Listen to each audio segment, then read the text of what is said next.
Hello everyone, hope you're doing well. Today I thought we would do the post-mortem video for obviously the Strategist event that just happened. And I thought I'd go through some pros and cons, give my overall conclusion of the event, and at least from what I saw. If you want some general opinions or some general thoughts, obviously I did my daily videos updating you guys on my progress to make sure that everything was documented so we can look back on it and, you know, people can't make up stuff when it comes to what could and could not be done.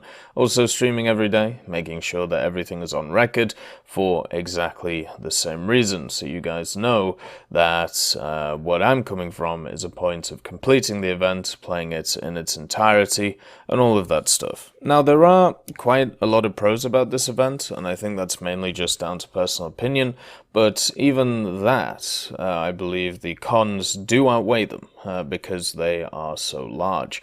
So, the pros to start with, because it's always good to start with the positive, let's get into it. So, pretty much the main thing is all you have to do is play the game. You know, even though it's a lot of hours to put in over the period of time that was given, the fact is all you had to do is play stuff ranked 2 and up. This meant that it was incredibly accessible to pretty much everybody in the game, even new players who getting to rank 2 with a nation does not, you know, take too much time. But obviously the time element is always going to be subjective. What I'm going to see as an okay grind, other people are going to see as a tough one, and this is always down to personal circumstances, whether it's work, whether it's family, whether it's other stuff, whether it's illness. It could really be anything at that point. And for me personally, when I look at this grind, I do think for what you got out of it, the 2 vehicles, it was not worth it. It was basically I got the 2 vehicles plus about 12 Gaijin coin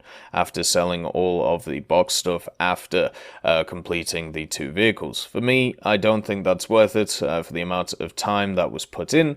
Obviously, 10 hours a day for 10 days is quite a lot of the game, and even though it is just playing it, which is a big pro, that level to me is a little bit too high. So personally, I would reduce the requirements. That is the main reason, because the grind is just a little bit too much. And as I said, you know, some people are going to say it was fine, especially individuals who just went for 1 vehicle. Some people are going to say it is, you know, too much because of the circumstances. It is just how it is with this point. It's just one of those ones where you just have to look at it and you have to, you know, find out where the line is for you in the amount you want to play the game. The next one is the theme. The theme of the event actually appealed to me a lot. As a fan of RTS games, when it comes to video games, as a fan of tabletops, as a fan of even stuff like Warhammer, you know, I have a lot of models of Warhammer when it comes to Lord of the Rings part and also 40k, having this kind of green army man setup, which obviously likens back to a more, I suppose, childlike look at these things, was really nice. You know, the fact that a lot of the Green Army Men stuff is baked into, you know, our media or baked into what we see. Even in stuff like Toy Story it existed, you know, which obviously was around when I was small. So when it comes to the actual theme of it, I thought it was great. I think it's one of the best themes I've had for one of these Build-A-Bear events. Operation Shipyard as a theme, there wasn't really one there, apart from the I-180 stuff, which, you know, wasn't really interesting, especially when you're building an I-180 to make a ship somehow. Not exactly sure how that works. The IS-7 theme I thought was pretty good because it was just based around that specific vehicle and that specific vehicle only, apart from the bit about the T-34. And then the Battlefield Engineer event, you know, once again, that theme, well, I think that one was the I-180 one, actually, it might have been. That one, once again, around repairing an I-180 to put together, you know, other machines. Doesn't make a lot of sense. Then the space race stuff, you know, setting off a rocket to bring back a piece of a tank to Earth, yeah, it doesn't really make a lot of sense, does it? Let's be honest. But the main thing is, with this event, it was clean cut. You know, you are going forward, you are attacking different lines of defenses, and you are trying to break through. Simple as that, and there are different ways you can do it, through sabotaging or just through, you know, different units of men. Simple, effective, direct, very good. The only issue with the theme of the event, in my opinion, was when you completed your second go-through, you were then once again attacking the main defense line. So, throwing bodies at the wall. I think what they could have done is they could have done a layered perspective, like how on the first time you went through, it said you were attacking the first line of the defense or the initial line of the defense. I feel like they could have done a second line of defense, third line of defense, and then main defense, just to iron that out, just so people could, make sure that they understood what was going on. Then also, the vehicles themselves are actually pretty interesting across the board. Normally, when it comes to these events, what I'm personally looking for is something to give me some new experiences in the game. I'm not a person who is personally looking for something which is either overpowered or meta to be some kind of event vehicle. What I'm looking for is just weird and wacky stuff which I'm interested in. And I understand a lot of people are going to have different thoughts about that. So they're going to be people who just want machines which are very good, therefore they can use them to grind through the trees, and I understand that. But from my perspective, I just want variety. I just want different experiences, and I feel like I got a bit of both of that out of this event. So with the BI1 and then also the 251, both of those give you unique experiences. The 251 is the first 251 that we have in game, the 25110 with the 37mm, and that vehicle is different to a lot of its compatriots at that tier. We don't have a lot of half-tracks in the game, especially with guns like that, and I think personally it was really nice to see it, and hopefully it opens the rest of them up, the 251s, to be able to be added, especially the one with the long 75, and it's just nice to have that experience at low tiers and just run around and smash things in the face. And the BI1, you can't really get more unique than the BI1. If we want to talk about machines which are semi-like it, the ME163 and the Key 200, well, there's only in total 3 of those machines in game. 2 ME163s and then also the Key 200 in the Japanese tree. So if you want to talk about a unique experience, that is it. It has a very unique playstyle. It has very, very interesting ways that you can play it and around the place. And I think personally, I've had a great time using it in the game just because of these reasons. So I'm very happy with those 2 vehicles. And then if you want like the meta stuff, or if you want stuff which are very good, you have your options as well. The Lübeck is a great rank 2 ship. I know a lot of people talk about the issues of the accuracy of the guns. That can mainly be put down to crew skills and also the fact that the guns are so rapid fire. You can get off the shots anyway over and over and over and over again and be able to plonk so much damage into the enemy ships. There is a reason why the Kern, which is the tech tree equivalent of the Lübeck, is so high repair cost, because it's able to do these things. It's able to put out so much damage so quickly, even with the limited amount of firepower that it has. So the Lübeck is going to be a good grinder, a good meta ship for rank 2, useful for researching rank 1, 2, and 3 of the German tech tree. Then the other one, of course, the Macabre. The Macabre may not be the stereotypical vehicle you see at top tiers. It doesn't have the mobility of some of them. It doesn't have some of the armor of some of them. But the main thing it has is it has a ridiculous round. It also has the 120, so it does a ton of damage, and it has enough mobility, it has enough survivability to be very useful. So I think personally they've done it correct in this event, where they've done half of them as vehicles which are unique and interesting and quirky, and then the other 2 are ones which are going to be good for grinding and good for general lineups. The only thing I would mention about these vehicles is obviously, we've had a lot of Macabres in the past, and also the main thing is the 3 major nations, the Soviets, the Germans, and the Americans, have been once again focused on when it comes to an event. I personally have a different philosophy than Gaijin on these ideas. I believe instead of focusing on the major nations, minor nations should be able to be given a little bit of love as well. And the reason is, even though they're not as played as the 3 major nations, at the same time, by not putting vehicles such as event vehicles in those minor nations, you are now pushing people even further away from playing them, and also at the same time you are not giving people an opportunity to get a vehicle to be able to play them. That was one of the interesting interesting things I found with the Orbal 74 HVG. That vehicle has been used by a lot of people to grind through the Italian tech tree to get to the tier that they want to play, e.g. either the Arietes or the 7-7 or the 8-7 lineups, and I feel like that should have been something which was prioritized with these styles of events. The next one was you were able to do other things alongside of the grind, so e.g. authentic decals and, you know, other achievements, titles, stuff like that, general research, SL gain, whatever you wanted to do when it came to the grind, you personally were able to do. I was able to fit in some of the authentic decals while I was generally playing, which was really nice to see, and also other stuff I was able to do, you know, get a lot of research and grinding done on a lot of the top tier MBTs, you know, played a lot of 9.7s, played some 9.3s as well, got the ZTZ 96 done, and also got general grinding done through the tech trees, made myself some SL at the same time. And this is a big strength of this style of events. One of the problems with the challenge events that we've seen, the Operation Summer obviously being the closest example in the mind, is you are forced to play general lineups. You are forced to play generally the best of the best so you can get those missions done as quick as possible so you're not sat there playing the game all day. And I feel like when it comes to these events, it's just much nicer to be able to play what I want. To be able to sit there and go, okay, maybe I want to give 9.0 a go. Maybe I want to play even the Type 60 ATM. Maybe I want to play the Swing Fire. You know, give that a go. Because you only need 50% battle activity, which isn't a lot, to be able to get these things done.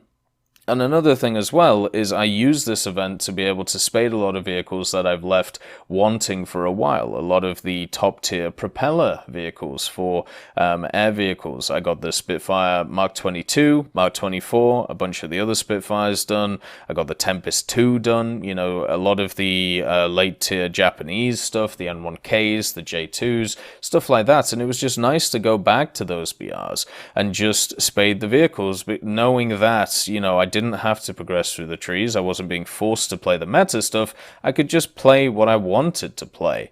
And that is a real strength of this event. Probably the biggest strength that it has. The other big strength that it has, which isn't really ever talked about, and this is obviously a PC thing. This is not something that can be really there for consoles, is the market. Now, generally, I talk badly about the market, and I do agree overall it's a negative thing, because now stuff like these events are talked to in the form of money, or Gaijin coin, because it isn't actually money. They're talked to in the form of Gaijin coin instead of the actual vehicles themselves. A lot of the conversations that are had around this event are about the market instead of the event itself. And that saddens me, because then the vehicles take a back seat to people trying to profit. And it is just how it is, you know, I suppose it's a bit of human nature and all of that things. But the main thing that is the positive of the market in this setting is if you are a free-to-play player, or if you are an individual who, you know, isn't interested in the vehicles, you yourself can get Gaijin coin, and therefore you can get some of the premiums that you want, or premium time that you want, for technically free, because you can use the Gaijin coin that you get from the Gaijin market on the Gaijin store. And since this event is put at a point where generally the anniversary events will come for Gaijin around late October, early November, this is the perfect time for individuals to be able to get some Gaijin coins. So therefore, you know, they can pay the 50% off premium time deal for a year in War Thunder, which is easily the best deal that you get per year. Easily the best, and it's been going for many years now, and it's basically when I, you know, sort out my premium time per year, that's when I do it, when it's 50% off, when it's around $40 to $45 or 40 to 45 Gaijin coin. So players who are not interested in the vehicles, or if they are interested in some vehicles but they end up being on the Gaijin store and not the market, they can pick them up. And this is a really positive thing. This is a way that free-to-play players are able to get that premium content, which, a lot of people have talked about in the past. So for me, that's great. That's great for the free-to-play player, that there are now these opportunities to be able to do that. So that should be seen as a great positive. Now, the cons. And the cons are simple, but effective. The first one is obviously not being able to get all the vehicles. This is a massive problem with these events. It has been the same problem of these events. Basically, every single one of these events, apart from the IS-7 one, and also Operation Shipyard, where you had to get the 200 wins to get, 200 first places to get all of the vehicles. This has been an incredible issue, because as a person who has done events in War Thunder for what seems like 6 to 7 years at this point, having an event where I am told from the get-go that I cannot get everything is very disheartening. And the reason for this is because I generally think that these events, you should be able to get everything, especially since, there are a lot of collectors in War Thunder. I've been talking to a ton of people who have bought the German Sherman. They literally bought it because, hey, it's something that is iconic in the game's history and they wanted it, so they paid the $60. I'm personally, not going to put forward $60 for a German Sherman. I don't think it's worth that in my head, but I'm never going to tell, anyone else what to do when it comes to their money. It's, if you earn a good wage, who am I to say what you can't or can spend it on? But when it comes to these vehicles, when it comes to being a collector, being forced to be able to buy these vehicles instead of grinding them out just leaves a very bad stroke on the event. It means that you have to pick and choose which vehicles you want, or you have to invest money into these events through the Gaijin market to be able to either pick up the vehicles or pick up the parts required. These hard limits that they do when it comes to these events are very disheartening, but if they still want to keep the hard limits of the events, what I would do personally is I would just half the requirements for each of the vehicles, and therefore if you grind as much as I did, the full amount, you would get all of the vehicles, but it's still incredibly hard to do so. All you have to do with these events is you have to make it possible to be able to get everything, even if the amount that is required is ridiculous. You have to make it possible. Otherwise, I'm going to call you out on the monetary aspect. And the monetary aspect, of course, Gaijin have a monetary interest in keeping these vehicles or making them limited in this way, because it will drive up their price on the market. Therefore, in their 20% take of every transaction that they have, they will then make money off this. And I understand that, as we've talked about many times, money is a large part of the business model in War Thunder, and it should be. It's very much the same for the majority of other businesses. But when you are actively hurting an event in favor of monetary gain, that is when I have an issue. And for me personally, this is actively hurting the experience of the event, because you aren't able to get everything in order for Gaijin to make a monetary gain on the market, which would exist later on anyway if the vehicles were allowed onto it. And that is a real issue for me. That is a huge issue, and I don't like it when companies do it. I will always call it out when I see it. When generally what I see is an anti-consumer practice, making it so you cannot get everything on offer because of the markets and how it works. I will always rail against it. I'm not interested in exclusivity when it comes to these things. I really don't like it. On top of that as well, when it comes to the vehicles, just talking about them generally, I also disagree with the decision that CCs were given the 25110 and also the Lubeck permanently before even people could grind them or even put them together during the event. And also, when it comes to the Macabre and the BI1, I think they were handled correctly. They were given on a temporary basis when it comes to the event, and I think all of the vehicles should be given as test drives to content creators during the event, and then after the event, content creators should be able to request them, and then it should be, up to Gaijin if they want to give them permanently or not. But to give people permanent vehicles, but even really just as the event starts now, it means that because I've completed this event, I have a 25110 extra coupon that I shouldn't have. And now, because of the fact that I've been given these things on a permanent basis, they just threw them on everybody's account, which were at, a certain level. Now what I have is an extra 251, and now I have a monetary incentive in that 251 because of the fact that it's a coupon and I can now sell it on the market. This is a problem, and it's something that needs to be something that's taken away. I already deal, and I know a lot of other creators deal with the issue of bias. The fact that when it comes to the communities that surround the videos, the communities that surround the Reddit, when it comes to pretty much any part of the War Thunder communities that exist, there is always going to be an element that believes in the idea that CCs are biased because of the things that we are given. And it definitely doesn't make it easier to, show people that you are being honest, that you are being truthful when you are literally given stuff on a permanent basis, and then because of that, you benefit from that monetarily because of that.